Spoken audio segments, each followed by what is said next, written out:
Voilà, ça commence. Donc là, j'interviewe Daniel. Je fais une interview de Daniel, ma soeur, qui a utilisé, disons, Autopilot il y a une semaine pour la première fois, mais là, elle l'utilise beaucoup plus.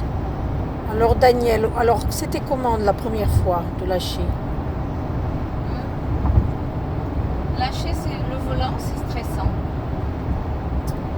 Maintenant, j'ai préféré l'expérience autopilote que l'expérience régulateur de vitesse.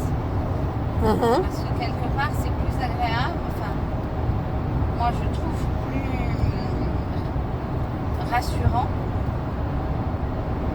que le véhicule fasse tout plutôt que fasse une partie. Maintenant, le stress qui est généré, je trouve, c'est principalement vu le fonctionnement du véhicule avec Internet. Premièrement, l'inquiétude que si on perd Internet, ce qui arrive souvent, l'autopilote s'arrête. Ensuite, là tout de suite, pourquoi il s'est arrêté, l'autopilot? parce que en fait, il se met toujours au milieu de la file. Ok. Et moi, là, on était sur la voie de gauche, il y a un très gros camion qui arrive un peu vers le milieu. Et moi, ça m'inquiétait qu'on soit si près du camion. Ah oui, c'est ça. Alors, peut-être que ça ne dérangeait pas, mais Donc c'est ça. je préfère rouler légèrement plus à droite pour laisser plus d'espace C'est marrant parce que j'ai... entre moi et le camion. Ça aussi, j'ai fait une proposition de recherche là-dessus, c'est-à-dire les moments où les gens sont mal à l'aise et veulent reprendre le contract. Et l'idée, c'était spécifiquement quand tu es entre deux camions ou quelque chose comme ça, ou trop près d'un autre véhicule. Donc, ce que tu préfères, c'est de ne pas être au milieu de ta ligne, mais laisser plus d'espace Oui. avec le véhicule, c'est sur la ligne Avec adjacente. le véhicule, quand le véhicule est un véhicule important sur la voie de gauche, j'aime pas être au milieu. Ah, c'est intéressant plus à comme... droite. La différence entre l'autopilote et nous, c'est qu'en fait, l'autopilote, il va toujours conduire au milieu entre les deux lignes. C'est ça. Alors que nous, on s'adapte. D'accord. Et donc là, de toi-même, tu te sentais plus à l'aise de reprendre. Oui, j'ai repris parce que, en fait, j'ai repris involontairement. Parce que j'ai donné un léger coup de volant un petit peu vers la droite. Et ça Pour m'a ajuster. rendu la main. Et ça t'a repris la main. Parce que je me trouvais trop près du camion. D'accord. Quoi d'autre comme remarque au niveau n'importe quoi? Au niveau le fait d'avoir... Pas aimé en particulier. D'abord, pour donner l'autopilote, j'ai préféré le faire dans le cadre d'une route en ligne droite où il n'y avait pas de circulation. Parce qu'en termes de prise en main, c'est plus réconfortant. Il n'y a pas de danger. L'autopilote doit quand même être capable de rouler tout droit. Ce qui permet de se familiariser avec la situation. Enfin, si tu étais doublé par exemple comme ça par un camion au milieu d'une courbe, ça pourrait être légèrement plus stressant. Oui. Alors ce que j'ai détesté, alors l'autopilote, mais j'allais reprendre la main. L'autopilote, c'est bien. Après, je dirais la première situation un petit peu stressante, c'est de se retrouver dans une courbe. Parce que là, tu te dis, est-ce qu'il va tourner? Bon, bien sûr. tout va bien. Tu vois que finalement, il fait bien son boulot à rester entre deux lignes. Ça, c'est bien. Mais après, la situation en fait la plus stressante que j'ai trouvée, c'est quand tu es avec l'autopilote, que tu rentres dans un tunnel, donc tu as peur de perdre la connexion. Et en plus, si les tunnels sont une enfilade de tunnels avec des tournants, là, tu n'as pas confiance. Et puis c'est étroit. Et si en plus tu rajoutes que c'est étroit, alors là, c'est la peine. C'est un peu angoissant. Oui. On peut imaginer les gens être angoissés si leur pilote automatique est activé pendant le tunnel. Et au niveau de la façon dont tu le gères, où tu mets tes pieds quand tu es en autopilote? Bon, évidemment, au début, tu trouves ça cool, tu les mets n'importe comment. Mais après, tu te rends compte capable de reprendre la main en cas de... soit en cas d'urgence, soit alors là. L'urgence, elle arrive, par exemple. Tu n'as pas la fonction autopilote partout. Il y a des régions qui ne sont pas couvertes. Donc à ce moment-là, l'autopilote il t'alerte et il se met à clignoter rouge et puis il te rend la main. Donc il faut que tu sois prêt à reprendre la main. Et tout à l'heure, tu me disais que toi, ça t'arrivait au début de mettre un pied sur l'autre, une jambe sur l'autre. Oui, ça peut arriver, mais c'est plus en situation quand tu es sur une ligne droite et qu'il n'y a pas de circulation. D'accord. Mais si tu avais C'est une affaire de confiance en fait. si tu avais eu à reprendre la main et que tu as les pieds une jambe sur l'autre, ce serait pas vraiment tu aurais un petit délai. Il y a de bonnes chances. Mais maintenant, ne pas avoir le pied sur l'accélérateur sur autoroute, une fraction de seconde, c'est pas grave, tu vas juste ralentir un peu. Parce que tu as la vitesse du véhicule qui t'emporte. Donc, tu vas ralentir légèrement et puis tu vas reprendre et repousser ta voiture avec l'accélérateur. Ça, c'est pas gênant. Ce qui est important, c'est de tenir le volant. Mais le volant, tous les je sais pas combien, il te demande d'appuyer légèrement de façon à qu'il sache que tu t'es pas endormi. Et franchement c'est pénible. Donc tu finis, j'ai vu, si tu mets ton pouce à la jointure sur le capteur. sur le capteur, il t'affiche plus rien du tout. D'accord. Mais d'un autre côté, effectivement, tu tiens le volant. Oui, c'est ça. C'est vrai que s'il y a quoi que ce soit, tu es là. Parce que tout à l'heure, tu avais dit que tu voulais reprendre la main, tu appuyais sur le volant et que ça n'avait pas fait ce qu'il fallait. Et qu'après, tu l'avais fait au pédale. Oui, ça m'est arrivé. Mais c'est pas lui qui voulait me rendre la main. C'est moi qui ai voulu reprendre la main. Et donc, c'était pas la même situation. Mais tu n'arrivais pas à le reprendre comme tu le Par voulais. exemple, tu vois là, j'étais pas contente de l'autopilote. J'ai repris la main. Parce qu'il y avait une véhicule arrêté sur le bas-côté. En restant au milieu de la voie et en ne se mettant pas légèrement sur la gauche, tout en restant dans ma voie, je ressentais une prise de risque pour les gens qui sont arrêtés sur le bas-côté.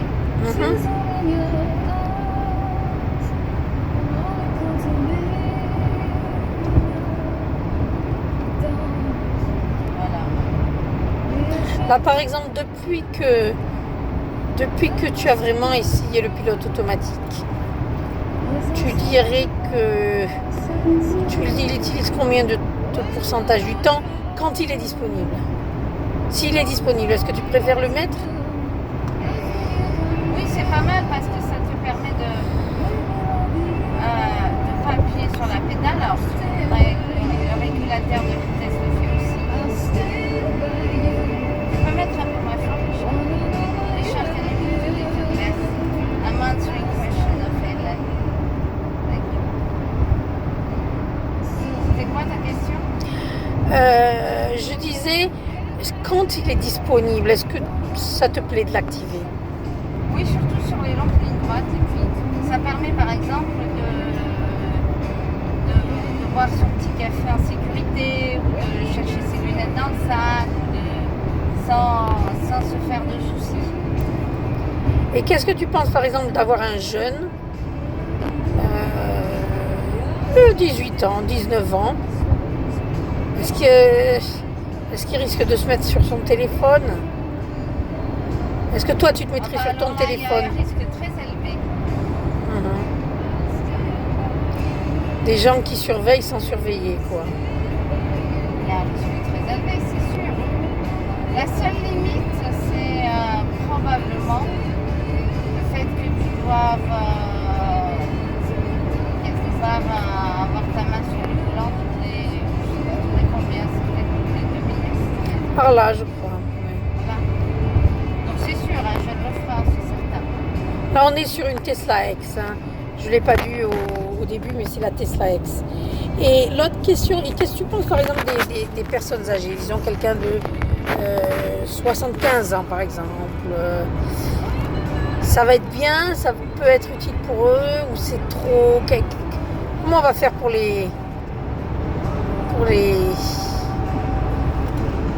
faire en sorte qu'ils puissent étendre, allonger leur vie de conducteur? Est-ce que ça peut aider et comment faire? Je sais. À mon avis, il faut que la technologie augmente, que le véhicule soit capable de sortir de la place où il est garé et de se rendre à des destinations pré-enregistrées. C'est-à-dire, par exemple, sur l'écran, ils aient une dizaine de boutons, docteur, supermarché, ils cliquent et la voiture les amène. Et est-ce que tu penses qu'il faut qu'ils restent au volant ou est-ce qu'il vaut mieux carrément qu'on attende qu'on ça soit encore plus développé, c'est des petites navettes? Ils n'ont même plus besoin de regarder la route. La navette, ils auront confiance s'ils ne sont pas seuls dans la navette. Par exemple, s'ils sont debout. C'est une navette pour une dizaine de personnes qui viennent les chercher. Un peu comme le train automatique, le VAL. C'est ça. Il n'y a pas de conducteur, ils commencent à s'habituer. Bon. D'ailleurs, je crois qu'ils sont en train de faire une expérience en Floride où ils font des petites navettes comme ça et qu'ils ont préprogrammé, qui les amènent de leur résidence, par exemple, à l'hôpital, par exemple. Ça, c'est bien parce qu'en fait, tu stresses, quand tu es âgé, tu stresses, mais tu vas forcément parler avec les gens qui sont avec toi dans l'expérience. Et en parlant, tu relâches le stress. Donc, tu vas Parce qu'il y a transformer effectivement une expérience angoissante en finalement une conversation dans un véhicule qui t'amène à destination. C'est ça. Donc en fait, c'est très, un des éléments clés, c'est de savoir si la personne est seule dans la voiture ou pas. Si elle est seule dans la voiture, il faut que ce soit une personne qui ait le permis et qui soit au volant. Ouais. Et qu'elle ait les mains sur le volant, Ouais. parce que sinon elle n'aura pas confiance. Et si c'est par exemple, imaginons. Et il faut qu'elle soit sur des trajets qu'elle connaît. Ouais. Les trajets que la personne connaît. Ouais. C'est important. Par exemple, l'idée maintenant, au lieu de parler des vieux, tu parles des jeunes. Imagine que Uber développe, parce qu'ils sont en train de tester à Pittsburgh et partout, en Arizona, etc., qu'ils avancent suffisamment la technologie pour que maintenant, c'est un Uber sans conducteur qui viennent chercher. Alors, est-ce que les parents peuvent faire confiance à leur enfant qui monte dans la voiture et la voiture les dépose?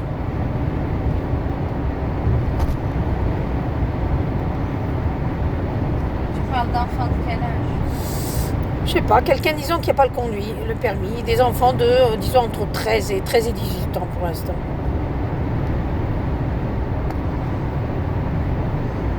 C'est toujours pareil, je dirais, il y a la notion, est-ce que c'est un transport individuel ou collectif?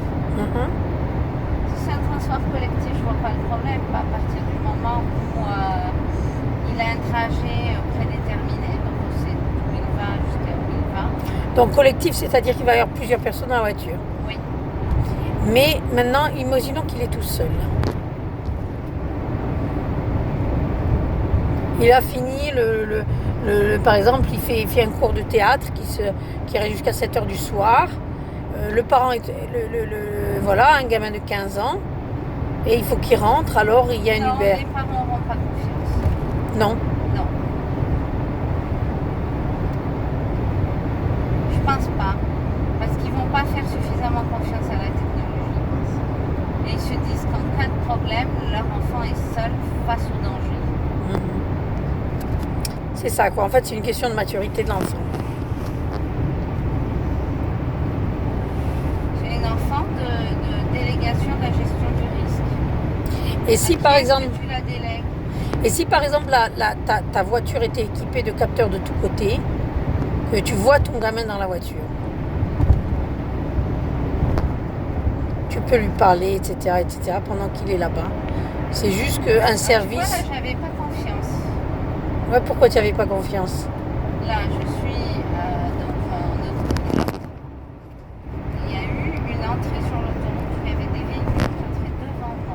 Oui. Donc, je me suis inquiétée de savoir est-ce qu'il était évident qu'il fallait qu'on freine. Et Parce ma qu'ils question sont était, rentrés, comment est-ce que ça allait freiner? Est-ce que ça allait freiner sec?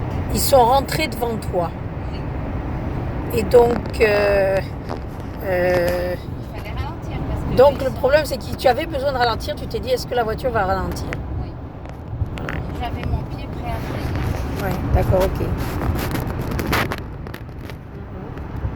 Mais bon, ça, c'est aussi une question d'apprentissage.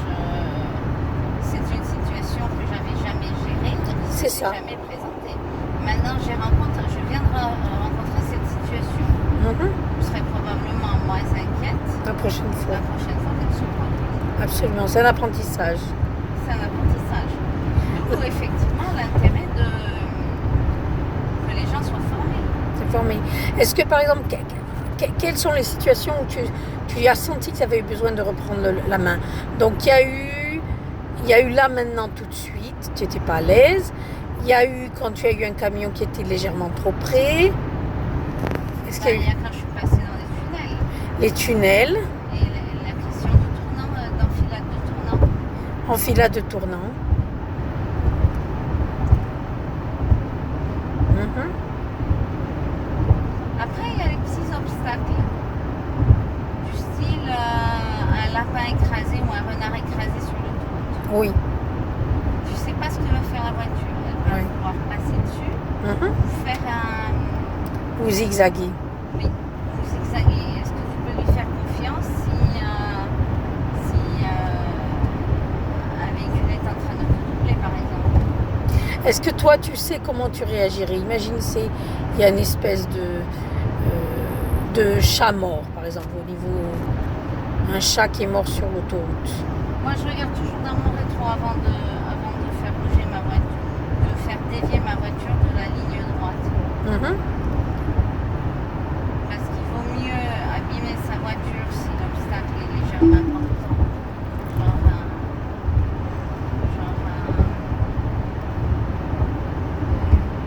Là, pourquoi tu l'as repris tout de suite?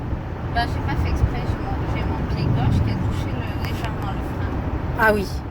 Et du coup, ça a enlevé Mom, I think the video's long enough. It's 17 minutes. Donc, il peut y avoir aussi... Moi, j'ai pensé qu'il peut y avoir des fois où ça s'enlève sans que tu le veuilles. Hein. Ouais, des fois, ça s'enlève ce que tu veux. Mais là, il m'a pas prévenu. Et il l'a pas prévenu Non, parce qu'il a pensé que c'était fait exprès. que c'était fait exprès. Parce que moi, j'avais vu une fois Danny, par exemple, qui avait mis de la musique et il tapait le volant.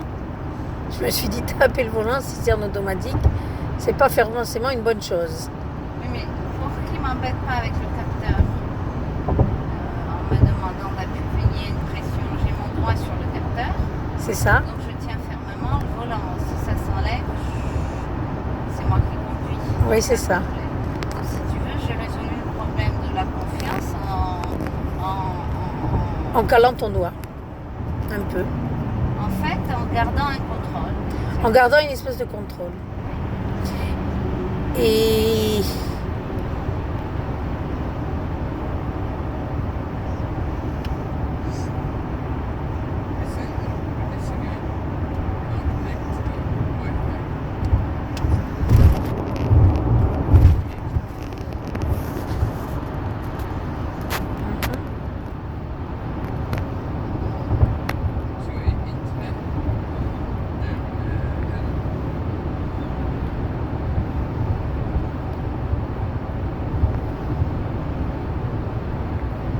So it's interesting because I thought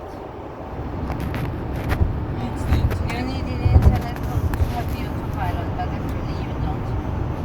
Voilà, une autre question, donc ça aussi, les gens ne savent pas savoir dans quel cas ils l'auront, quel cas ils l'auront pas. Une autre question, est-ce que l'interface est OK? Le petit rond qui t'indique, Oui, ça c'est bien, c'est clair. c'est très clair?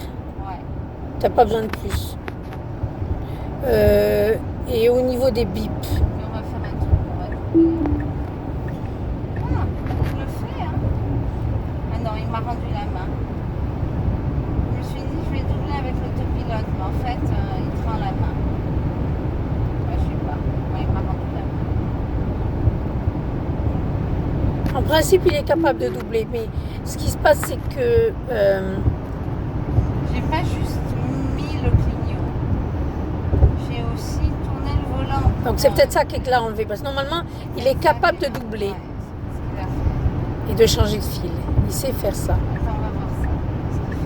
Il fait rien du tout. Bon, peut-être qu'il attend qu'il y ait un J'ai mis espace. le clignotant. Il va pas sur la voie de droite. Hein. Non, il n'est pas capable de le faire. Je crois qu'il y avait une version précédente du pilote automatique qui le faisait. En fait, ce qui est intéressant, c'est que des fois, le, Ouais, map.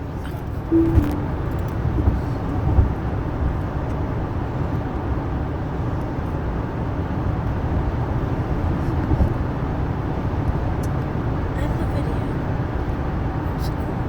Mom, oui, oui, oui.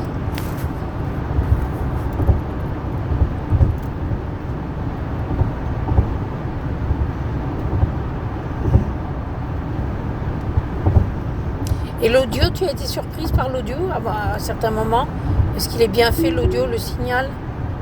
Oui, non, ça c'est bien. C'est pas dur. Donc l'interface est raisonnable.